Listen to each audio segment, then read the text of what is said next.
Good afternoon and welcome to this webinar from the WHU on leveraging innovation in times of Corona. I see that still quite some people are logging in, so I suggest that we wait like 1-2 more minutes to make sure that most people have entered this Zoom application, and then I will start with this webinar. As indicated in the chat, please make sure that your microphone stays muted, that your video is not open. That's for us the easiest way to manage this webinar.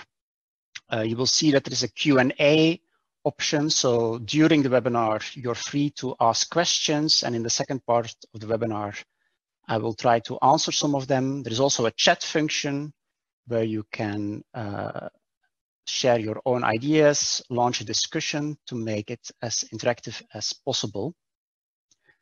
So that's all possible.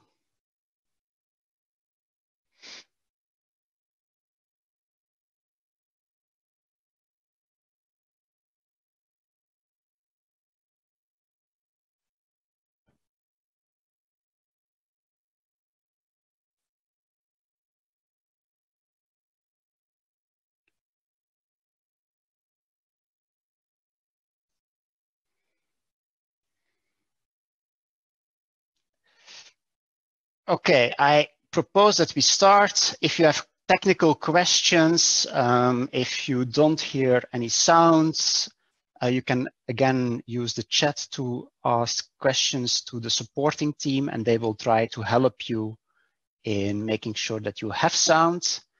But so let's start this webinar. And first of all, let me briefly introduce myself. So I'm Dries Faems from the WHU Otto Beisheim School of Management. Since 2018, I'm here a professor of entrepreneurship, innovation, and technological transformation. And I'm also a visiting professor at the Lewis University in Rome. And so today I will provide a webinar on the topic of innovation opportunities in times of Corona. Just in terms of practicalities, so I will first provide a kind of presentation sharing my ideas on how companies can leverage innovation opportunities in times of Corona. Then we will have a Q&A session. So as mentioned, you can ask questions in the Q&A option that we have in Zoom. And so my team will screen the questions, and then in the second part, I will try to answer some of these questions. Next to that, we also have a chat function where you can post comments, initiate discussions. You're free to interact as much as you want. Of course, I will not be able to answer all the questions in this webinar, so please feel free to connect with me on LinkedIn after the webinar, and we will also share the slides of this webinar, as well as also post the recordings of this webinar after it's finished. Okay, so what do I want to share with you in this webinar? First of all, I would like to illustrate why I think it's very important for companies to invest in innovation during this Corona crisis. And subsequently, I will try to highlight some opportunities that I think companies have nowadays in these Corona times to nurture innovation. More specifically, I will talk about the option to explore disruptive technologies. I will talk about the need for business model innovation. And finally, I want to highlight the importance of organizational innovation. So let me start with trying to explain why I think it's very important for countries, so companies, but also countries, to continue investing in innovation and research and development in these challenging times. And actually, to illustrate that point, I use here some data from colleagues from ZEW, the economists in Germany, that actually did a very interesting study across different OECD countries on how countries spend on R&D in different periods of time. Mainly, they made a distinction between periods of recession and periods where recession is absent. And they actually compared how companies or how countries are investing in public R&D in both recession times and non-recession times. And so if you take a look at the overall picture, as you can see here on this slide, we see that in times of recession, companies tend to increase on a yearly basis their R&D budget by like 0.5%. So they still every year increase public R&D spending, but to a rather limited amount. Whereas in times when there is no recession, on average, they increase the yearly budget by 4%. So we see that on average, actually countries invest more in innovation during a non-recession period than in a recession period. However, if we start looking in more detail and we start looking at different types of countries in Europe, and the European Commission often makes a distinction between what we call innovation leaders, and then you have to think about countries like Germany, Sweden, and Finland. We also have innovation followers. Then you have to think about countries such as the Netherlands and Belgium, and you have what the European Commission calls moderate innovators, which is, to be honest, a nice word for the more looser countries in Europe in terms of innovation. And then you have to think about countries like Greece or Bulgaria. So the European Commission makes this kind of distinction. And so what my colleagues at ZEW did was actually to compare, again, R&D spending for these different types of countries. And then you see very remarkable differences. For instance, if you take a look at innovation leaders, we actually see that in times of recession, they accelerate or increase their R&D spending in comparison with no recession periods. So innovation leaders tend to spend more on public R&D in recession periods than in non-recession periods. Whereas we look at what is called moderate innovators, we see the opposite picture. So actually moderate innovators in times of a recession actually contract R&D spending, so they reduce R&D spending. And in times when there is no recession, they actually heavily invest in public R&D. So then they try to catch up. And so we clearly see that innovation leaders, the most successful innovation countries, have a very different approach to spending R&D than moderate innovators. Actually, innovation leaders use crisis times, use recession periods as a period to accelerate innovation spending instead of cutting back on R&D spending. Now, this is, of course, about countries, but we actually see quite a similar picture when we look at companies. And this is findings from research of colleagues from the Rotterdam School of Management, Justin Janssen and Tom de Mon. And they actually studied 600 publicly listed firms during the dot-com crisis in 2001, 2002. And what they noticed was at that time period of these 600 firms, 75 of them actually reduced their innovation spending in the crisis period, whereas only 25% maintained or even increased their innovation spending. And so what were the implications of this? In the short term, they actually noticed that in the short term, companies that did increase their innovation were punished by the stock market. So they had a negative stock market return, whereas companies that decreased their innovation budget had a positive stock market reaction in the short term. But in the long term, we saw a very different picture. So in the long term, we saw that companies that reduced their innovation spending in crisis still had a substantial increase in share price. But if you compare it with this 25% of companies that did invest in innovation during the crisis, they experienced a much more significant increase in share price. So again, this seems to indicate that investing in innovation during crisis period can really help you in becoming a very successful company in the long term.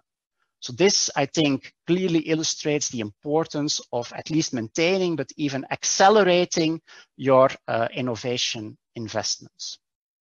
Now, of course, you can say it's nice that this professor talks about investing in innovation, but of course, investing in innovation triggers costs. And that's completely true. But what I want to emphasize is that actually there are some tools available, especially nowadays in Germany, that can help you to substantially reduce the costs of your innovation activities. More specifically, at the beginning of this year, Germany launched what is called the Research Incentives Act, or in German, the Forschungszulagengesetz.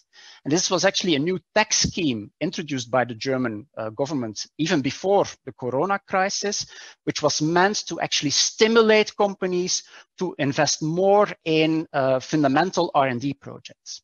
So when a company is doing fundamental R&D projects, you can actually apply for this tax scheme. And it means that the people that work on this R&D project, the salaries that you pay for the people that work on these R&D projects will get a kind of tax reduction. And so 25% of the wages and salaries of these people working on this R&D project will be offset against your annual tax. And this is even the case for companies that are making losses. So even loss-making companies can take advantage of this tax incentive, which I think is very important. And it's even the case that if you do commissioned R&D activities, so you ask other people to do R&D for you. Imagine that you want to hire me as a professor to do innovation consulting for you. Even then, 15% of the costs can be deduced from your taxes. So I think this is actually a very helpful tool to reduce the costs of R&D spending that you might need to do nowadays. So I think this is a really valuable instrument that is in Germany relatively new. In countries like the Netherlands, it has been well established. In Germany, it has been just introduced. And I would really encourage you to talk with your accountant to make sure that you can take full advantage of this very accessible tax incentive scheme, because it can really help you to reduce the costs of R&D spending. Now, let us delve a bit deeper into what kind of opportunities do I think companies have nowadays in terms of leveraging innovation in these challenging times. And first of all, I think that the current time period is a nice time period to actually explore what we call disruptive technologies. And let me first of all explain this concept of disruptive technologies, because it's actually a concept where there is quite some confusion. And so I follow the inventor of this concept, Clayton Christensen. He was a Harvard business professor. He actually died 2 months ago, was one of the gurus in innovation management, and he was really the person that launched this particular concept. And so what Clayton Christensen found out by doing research in different industries is that when you look at your average user, so companies have customers, your average customer, and imagine that you're developing game consoles, then your average user would be teenagers that play games. So what Clayton Christensen noticed is that most of the time, your average user will become more demanding over time in terms of what they expect from your product. So they expect that over time, the performance of a certain product and service increases. Moreover, you will not only have your average customer, you might also have your most demanding customers, your high-end users. So for a gaming console company, this would be typically the gaming nerd that has 5 different screens that is playing games 10 hours a day. But you also have what we call low-end users, and nowadays that might be our grandparents that want to play games on the computer because they are locked down inside. So a company has different types of users, which all over time will become more demanding. Now, what Clayton Christensen noticed was that typically companies innovate in this way, which is called sustaining innovation. So it means that over time, companies will try to continuously improve their existing products to increase their performance, so that the product they have is not only attractive for average users, but is even fully attractive for high-end users. And as an example, think about the Xbox. It was launched in 2001. In the past 20 years, Microsoft has continuously launched new editions of the Xbox which have become more performant in terms of the quality of the imaging, the ability to play with multiple players, the ability to play online. All these things have continuously improved. And so nowadays, the Xbox is a machine that is even attractive for the most high-end gaming nerd that exists out there. And so typically companies are very good in this type of what we call sustaining innovations. Now, when we talk about disruptive innovations, this is a different type of innovation. So here we actually talk about an innovation, so the introduction of a new product or service that in terms of performance, in terms of quality, is actually worse than the existing products. So it's a company launches a new product that in terms of the normal performance criteria is actually more crappy than the existing products.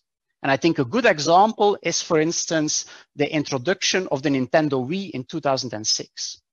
So this computer, you might know it from the computer that was you were able to play bowling with it. So if you go on Google, you see a lot of nice pictures of families trying to play bowling with the Nintendo Wii.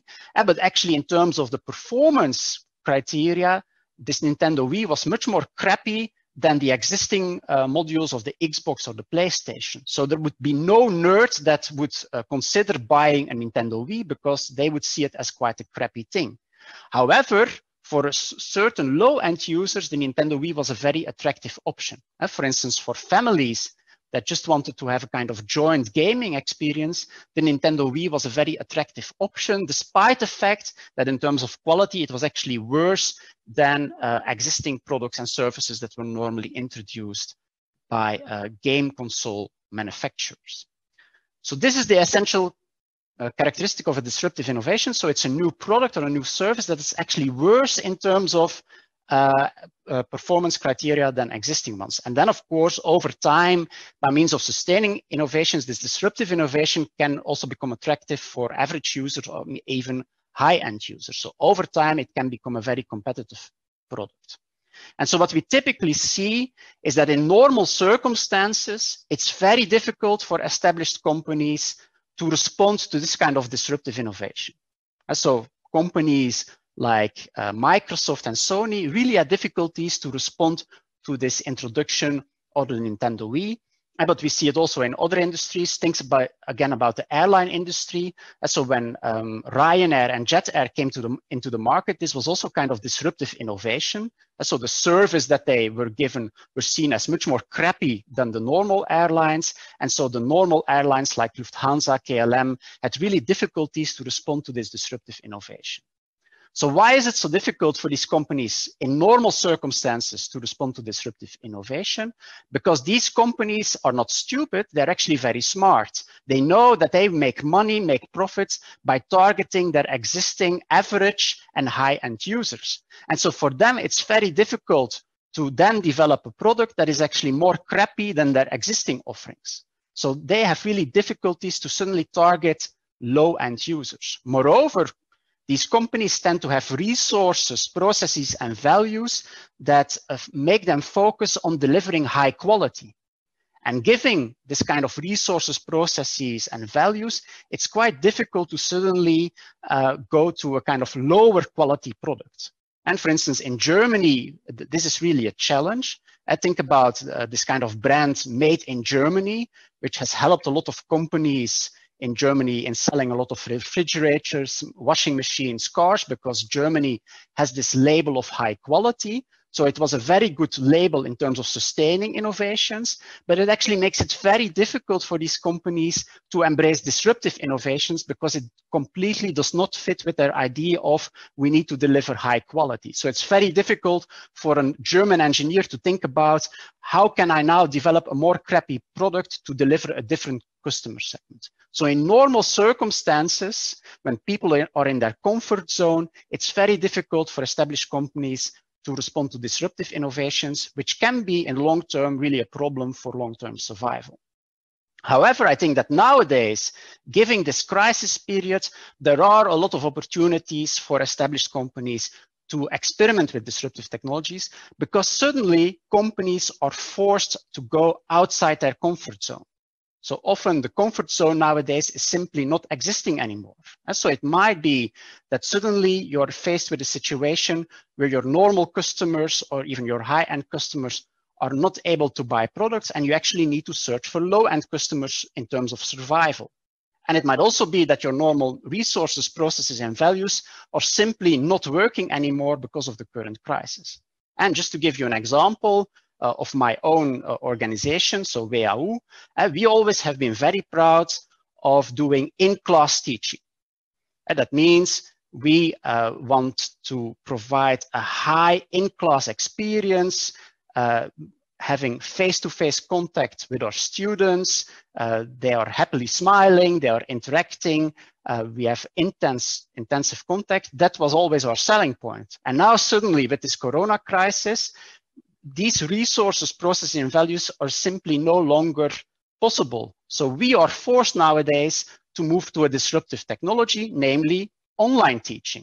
And we still believe that online teaching is more crappy than face-to-face teaching. I'm now teaching online. I have no clue how much of these 287 participants are really listening to me. I have no clue whether 50% of them are actually sleeping. It might be that 100 of you are wearing no pants. I simply don't have any idea. So it's actually much more difficult to have a rich interaction. But we nowadays are simply forced to experiment with these disruptive technologies. And hopefully in the longer term, that might actually generate interesting opportunities for us. So a second point that I want to highlight is the importance of business model innovation in these challenging Corona times. And first of all, let me explain what a business model is about. So a business model actually describes how a company creates value for customers, how it delivers value to customers, and how it captures value from customers. And so these are three important aspects of a business model. And so we talk about business model innovation when a company makes changes in their business model. And so when you change how you create value, deliver value, or capture value of your customers. And often companies use the business model canvas as a way to describe their business model. And just as an illustration, let me briefly show the business model canvas of WHU, or at least my interpretation of our business model. So our value proposition is typically that we want to provide an advanced learning and networking experience to customers. And we have different types of customers. We have students, we have professionals, and we have companies. And to each of them, we want to deliver an advanced learning and networking experience. And how do we normally do that? We are heavily focused on providing it in class. So class-based face-to-face interaction is the way that we normally want to maintain a relationship with our customers. And so that means that we deliver our value most of the time in class. We ask teaching fees for that. We have a lot of resources to make that happening. So we have a lot of networking events organized by ourselves, but also by our students. We have, of course, high value academic lectures. We have committed alumni, and we have professional support staff to help us. That triggers a lot of costs. So we invest a lot of money in having very nice classrooms with a lot of facilities. And we have an extensive network of partners to deliver this business model. So we have both companies and partner universities that help us out. So this is our normal business model. Now, what happened in the beginning of March, actually WHU was the first school in Germany that had to close down because we had quite early a Corona case. So suddenly in one day, core aspects of our business model were completely disrupted. And so from one day to the next, the way we normally delivered value to our customers and our normal channels by which we did were completely disrupted. We could no longer use them. Our campus was closed. So this was, of course, a hugely disruptive event, which implied that, first of all, we needed to repair our business model. So that was a first important step in terms of business model innovation. You are forced with a disruption and you need to repair it as quickly as possible. So I think that's a very important step for everybody with a company nowadays. You have to understand your own business model and see how the current Corona crisis is disrupting it and how you can repair it. Yeah? So I think in terms of engaging in business model innovation nowadays, there are two essential steps. First, it's about repair what has been destroyed. Yeah? So unfortunately, I think a lot of companies face nowadays really a kind of sudden disruption of their business model. And so it's important to repair what is destroyed. And in our case, it meant that although we already had a kind of online environment, we heavily invested in a limited number of days in adding additional online features so that we could swiftly move from offline to online teaching. And as a second step, I think it's also important to fundamentally then rethink your business model. Yeah. So in the longer term, I think it's essential that by seeing this disruption happening, seeing how you can repair it, that in the end you see that as an opportunity to think about how can we actually leverage these repairs that we were forced to do in a way that it really becomes an opportunity to engage in business model innovation in the long term. So I think in the short term, the essential part is repairing your business model. In the longer term, I think you can see it as an opportunity to start thinking about what kind of alternative offerings can I offer to my existing customers or to new customers, and how can I do that? And for instance, for us as WHU, we now really start thinking about, okay, we have been forced to do online teaching, but how could we now actually use this in a way to develop new business model opportunities for our organization? And I think just to give you some additional examples, think about taxi companies. I think they are heavily disrupted nowadays, but you see that some of them try to repair it by becoming a kind of delivery company for resources. So you see that some taxi companies nowadays are used to deliver medication to elderly people that are not mobile.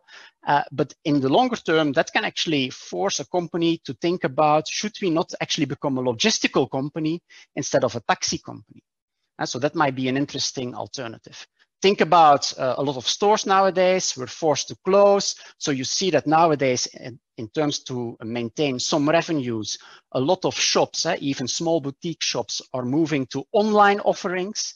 And that can actually trigger in the longer term the fundamental question, should we become an offline company or even an online company? So also there, I think there are huge opportunities that were not present before. And also for a lot of manufacturing companies, I think they suddenly have faced a situation in the past weeks where they realized that they are dependent on partners, more specifically suppliers, that they have never heard about.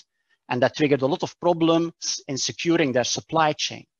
And I think a lot of companies are now working on repairing these supply chains by looking for alternative suppliers. I think about the healthcare industry, where we see that all companies and even countries are really struggling to find producers of masks and that kind of stuff. So I think in the longer term, it will force companies to really strategically rethink their business model, especially how can we create more resilient production chains that can actually mitigate this kind of disruptive events. So again, in the short term, I think the priority should be try to repair your business model as much as possible. That's of course the priority. But I also think that in the longer term, these repairs can foster a fundamental rethinking of your business model, which hopefully can create more healthy, but also more successful business models. So, as a third issue, I want to briefly talk also about the importance of organizational innovation. Now, so what is organizational innovation about? So organizational innovation is about how companies organize their activities within the company. And here I showed two pictures. On the left-hand side, you see how traditionally automotive companies have organized their production system. And so normally they did it via production belt. And on the right-hand side, you see how some companies are engaging in automotive production nowadays. So much more virtual, using a lot of digital technologies. And so that's what we talk when we talk about organizational innovation. So it's about making changes in how your company is organized. And why do I want to spend some time on this? Because it might actually have quite some impact on the costs of your technological innovation activities. And let me illustrate that with some research that we did ourselves some years ago on SME companies in the Netherlands. So here you see on the left-hand side, the impact of spending money on technological innovation on your innovation performance. So your ability to develop new products. And not surprisingly, what we see is that the more you spend money on R&D, the more you will be able to develop new innovations. So we see a positive linear relationship, but at the same time, and that needs to be very clear, this triggers costs. So spending on R&D in the short term will have normally a negative impact on your profit margin. So we see that companies that spend more on R&D will have lower profit margins normally. Now, what we did in the study was actually to look at what is the impact of organizational innovation on these relationships. And on the one hand, we saw that companies that spend excessively on organizational innovation, that it does not really affect the relationship between technological innovation and product innovation. So it remains a positive line. But importantly, what we saw was that companies that combined extensive spending on technological innovation with extensive spending on organizational innovation were actually able to mitigate this cost effect. So you see here what we call a moderating effect of organizational innovation, meaning that if you extensively invest in organizational innovation, you can actually flatten this negative curve between technological innovation and profit margin. So it indicates that if you combine technological innovation with organizational innovation, you actually become much more efficient, and that has a short-term impact on your costs. So in that way, spending on innovation no longer has this clearly negative impact on your profit margin. So in that way, again, especially I think in crisis times when maintaining costs or keeping costs in control is important, I think organizational innovation can really help companies. Now, let me give a specific example of what I think can be interesting ways to engage in organizational innovation nowadays.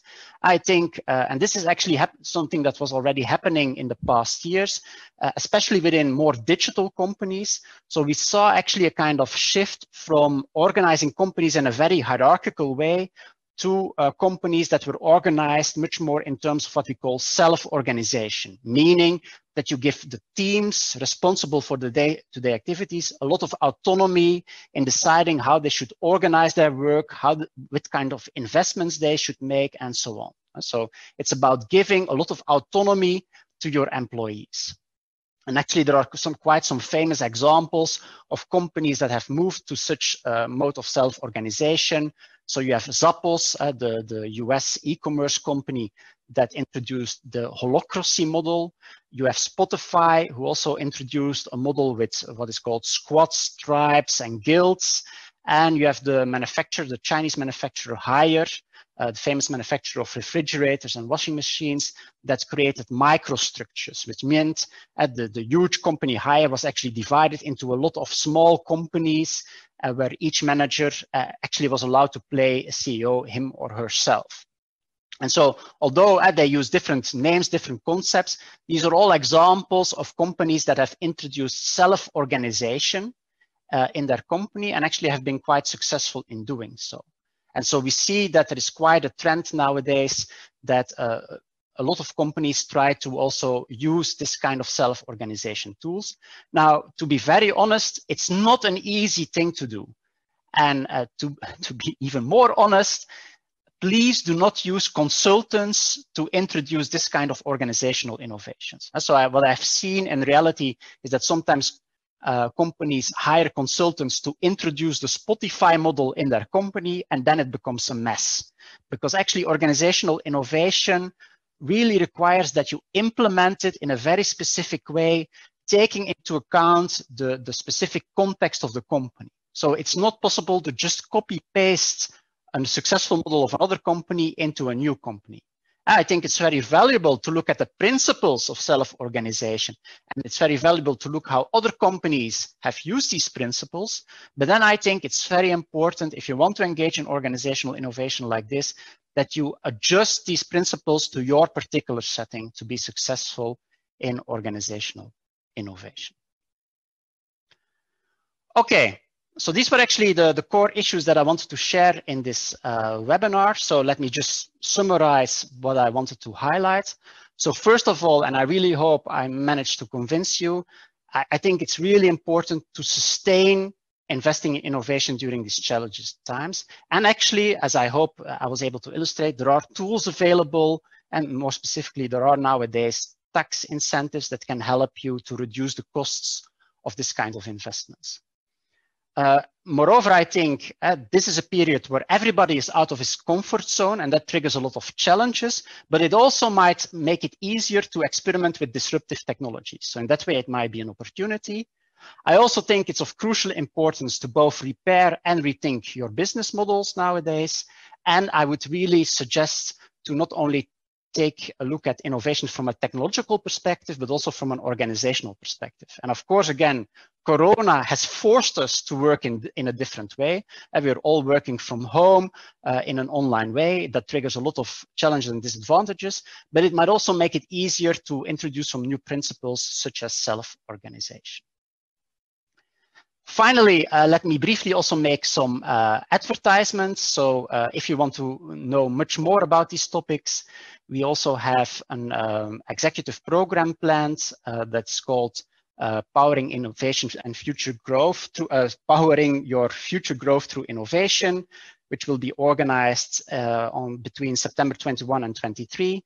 So I and my colleague, Sedan Oskan, will then do a deep dive into how companies can become more innovative. So of course, you're very welcome to register for this executive program. And finally, what I always want to do is to share some what I called the Faems favorite and funny facts. So a lot of people have a lot of time now. So I've tried to list some interesting videos and books that you might consider if you're interested in these topics. So there's a very nice HBO video on The Inventor. It's about Theranos, a unicorn company that completely went bust because of fraud. And it gives a very intriguing picture into startup companies and how actually doing business model innovation can also go totally wrong. On Netflix, you find the documentary Print the Legends. It's a very nice documentary of two different companies that try to become market leader in 3D manufacturing. And there is a very nice YouTube video about Xerox and how actually Xerox should have been the IBM of the 80s and the Apple of the 2000s. So this video actually nicely explains how Xerox has been actually the creator of a lot of inventions that we nowadays use in the computing industry, and Xerox itself has never benefit from that. So I think this is a very interesting, it's like 10-minute documentary, but I think it's a very interesting one. And finally, in terms of books, the first one, Disrupted, is a very nice book where somebody explains from the inside how a typical startup works. And it's actually quite a depressing book to read. Sometimes there is not a lot of rationality, to be honest.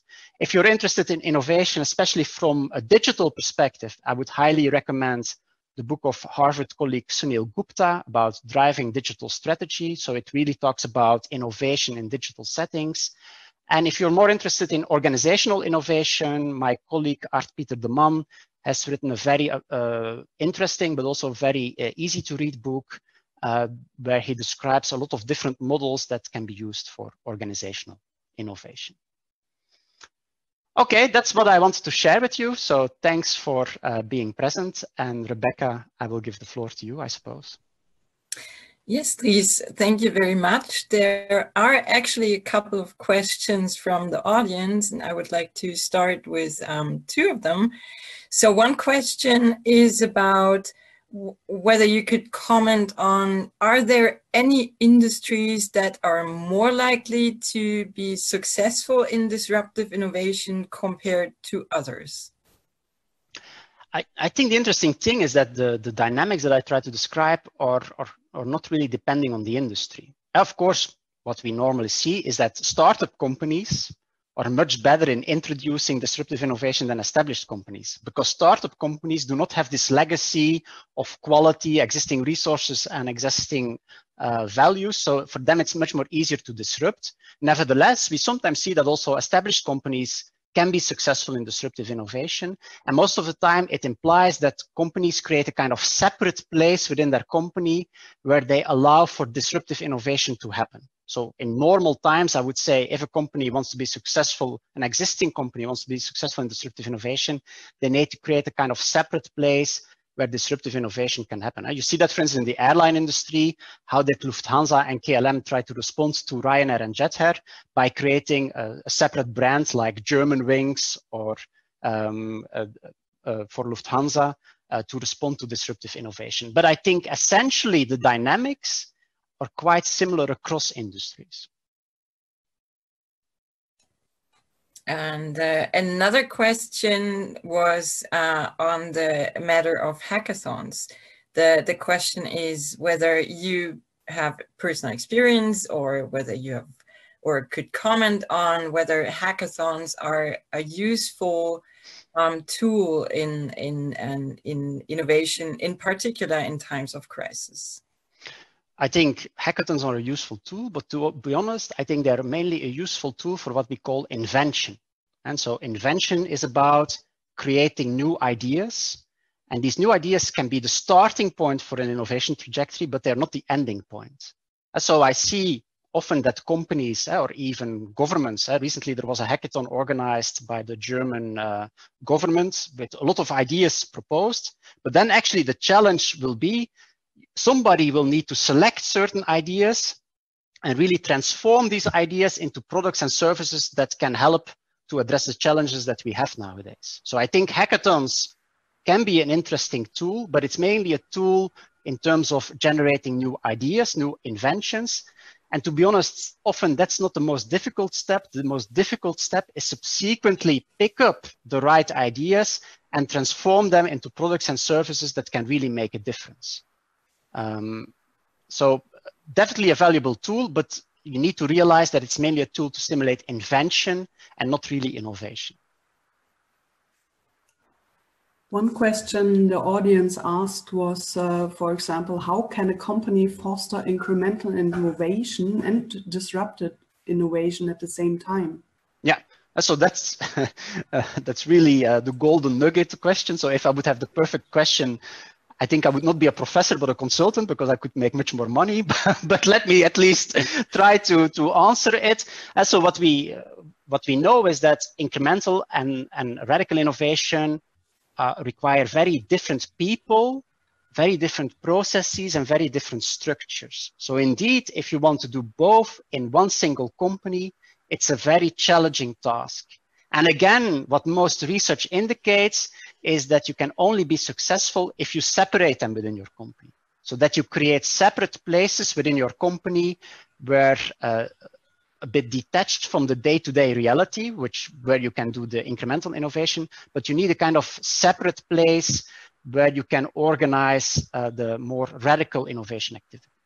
At the same time, there are also risks. So it might be that you detach it too much and that it becomes completely isolated and that nobody else in the company cares. Then you also have problems. So it's a very difficult exercise that on the one hand, you need to have a separate place where the company can focus on radical innovation instead of incremental one. And at the same time, you cannot isolate it too much, because then typically it becomes what we call an isolated speedboat that goes into a different direction than the company, and nobody in the company will really understand what it's about. So it's really a very difficult balancing act. And not only companies, but also we as academics really struggle to find good solutions for this huge challenge, to be honest. And one question in the direction of company culture. How can we accelerate the promotion of a digital culture within organizations, especially there where the generation gap is quite huge? Yeah, I think that's a very important issue. So on the one hand, actually, all research indicates that digital transformation requires leadership. So it's the leadership that needs to take the lead, that also needs to take a kind of illustrative role. So they need to show how it happens. But unfortunately, you see that in a lot of companies, the leadership consists of 60-year-old German men that still print their emails.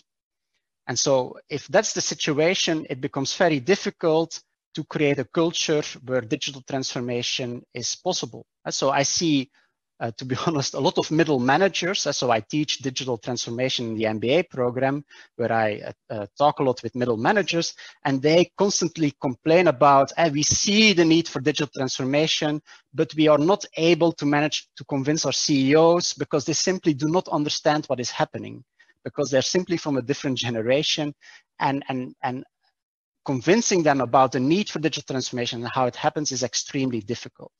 And to be honest, my only answer in this case is about you need to continue trying. Yeah? So you need to have this kind of small success stories. And then, for instance, a digital hackathon can be a nice tool to show what is possible with digital technologies, to try to convince the top management about the need to move to digital transformation. Although I think, to be honest, the Corona crisis nowadays will be a wake-up call for a lot of companies. And one more question in this direction. Do you think there are industries which are more capable to adapt their business modules in one way or the other at the moment?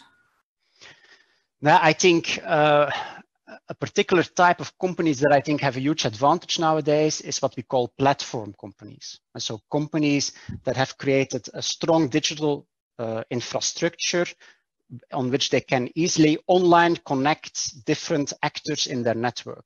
So I think if you have created this kind of strong digital infrastructure that allows you to actually move from being a product company to a platform company, so a company that because of its digital infrastructure can connect a lot of actors in their ecosystem, that these companies have really an advantage nowadays, because I think they are much less dependent on the kind of physical constraints that we all experience nowadays. So I think they might have a huge advantage. So even more questions. So how about the companies that failed to invest into digital innovation when times were good? Do you see that they can take any shortcuts to now be really quick in adapting? To be honest, I don't think so. I think if you have been late in terms of digital transformation, you start with a huge disadvantage. And I think it's not likely that you will come out of the Corona crisis as a leader, because you will have to repair a lot. And other companies that were more prepared entering this crisis, they can already engage much more in the rethinking. So I think you will be running to some extent behind the facts, and that will be a disadvantage. So I think actually that if we will look back at this period and see which companies went bankrupt because of the crisis, I think an important explanation will be to what extent were they digitally prepared before the crisis. And then there's another very interesting question. In the beginning, you mentioned the Netherlands with the tax scheme for that fosters innovation. So one question is about, do you see key factors that could drive certain nations to be more innovative than others? So this is not per industry or per company, but really nations. Yeah, so there are a lot of economists doing research on that. And actually, quite consistently, two factors emerge out of this kind of research. So the question is, why are some countries or some regions more innovative than others? And the simple answer is, the more countries or regions spend on innovation, the more successful they are. And the more within a country or a region, different actors collaborate with each other, the more successful the country or region is in innovation. So it's about spending money and collaborating. And the more you do it, the more successful you tend to be. And therefore, I think this tax incentive is a very good measure.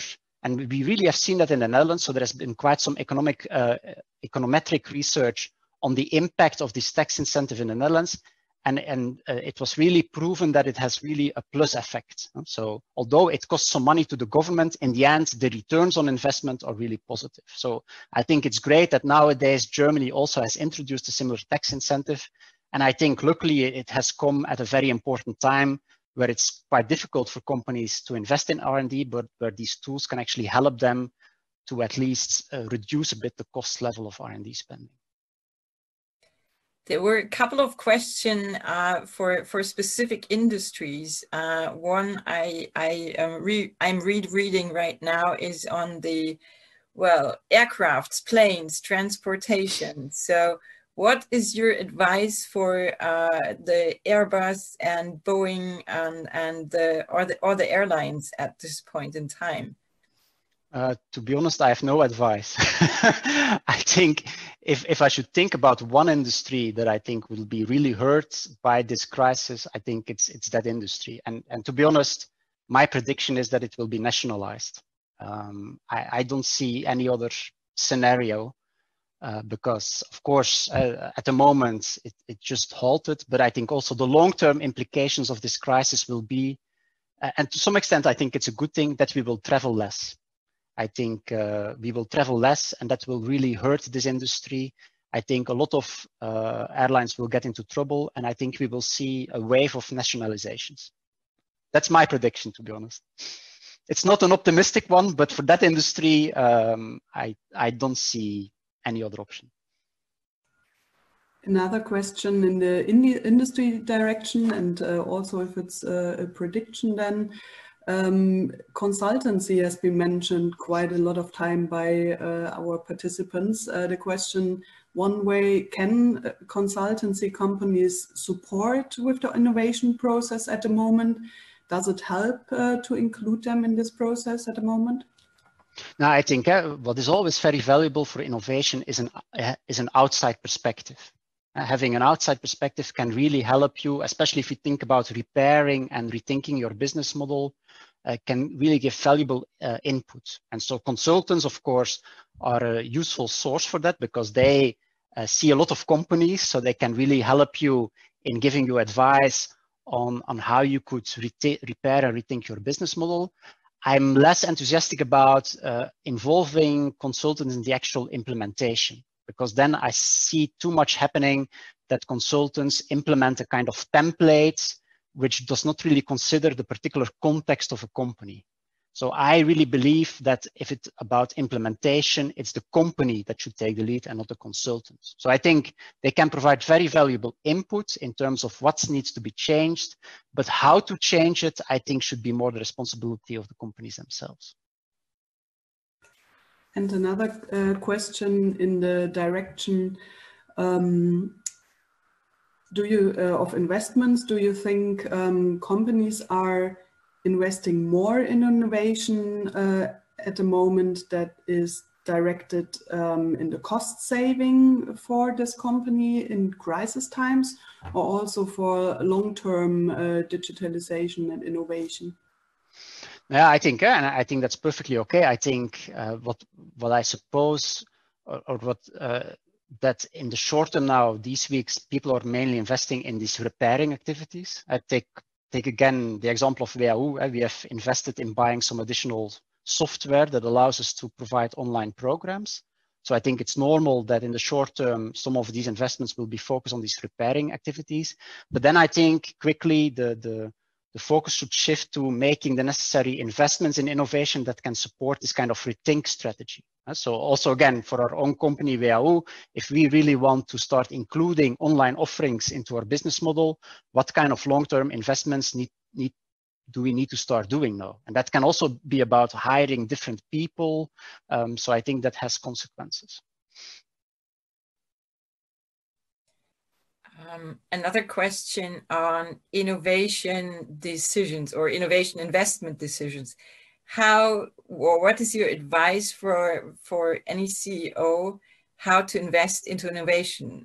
So how can you distinguish between real disruption potential or hype, basically?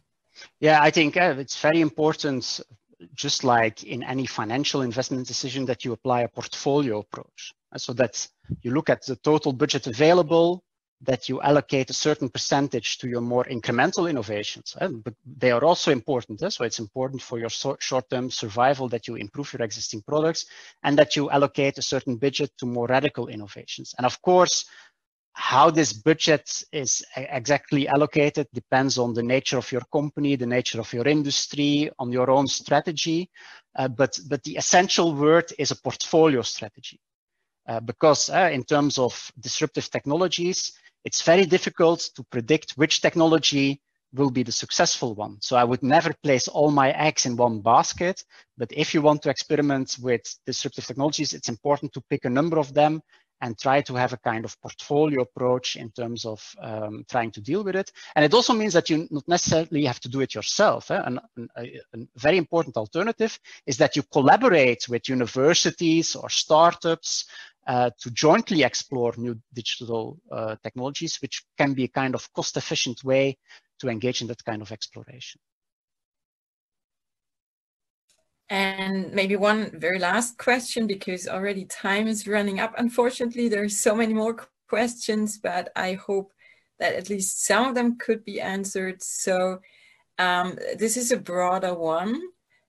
So what is your advice in terms of organizational innovation in traditional companies? How can they start experimenting while still being relevant?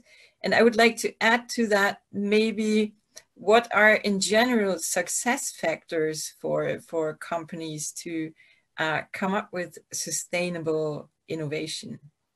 Yeah, so I think in terms of organizational innovation, actually the word experimentation that you mentioned, I think is a very important one. So instead of trying to, from one day on another, fully change the whole company, I think it makes a lot of sense to start experimenting with alternative organizational models, like the holacracy model in a particular department or in a particular team, because then you can also really see, okay, what does it mean to introduce these alternatives in our particular context? And then you can adjust and expand.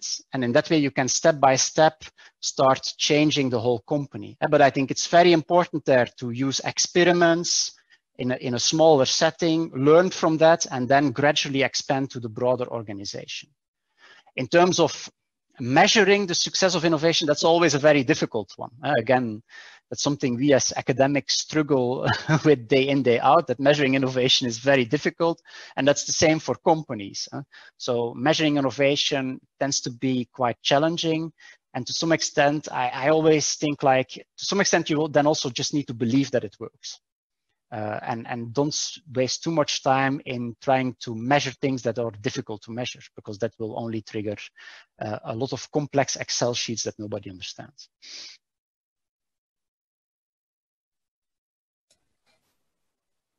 Okay, so we're kind of at the end of this webinar. So the last words are yours, Dries. Okay, but then so I would just thank everybody for attending and asking questions. I hope there was some insightful insights for you. And again, if you want to continue the discussion, just connect with me via LinkedIn. I'm always willing to continue the discussion. Thank you very much.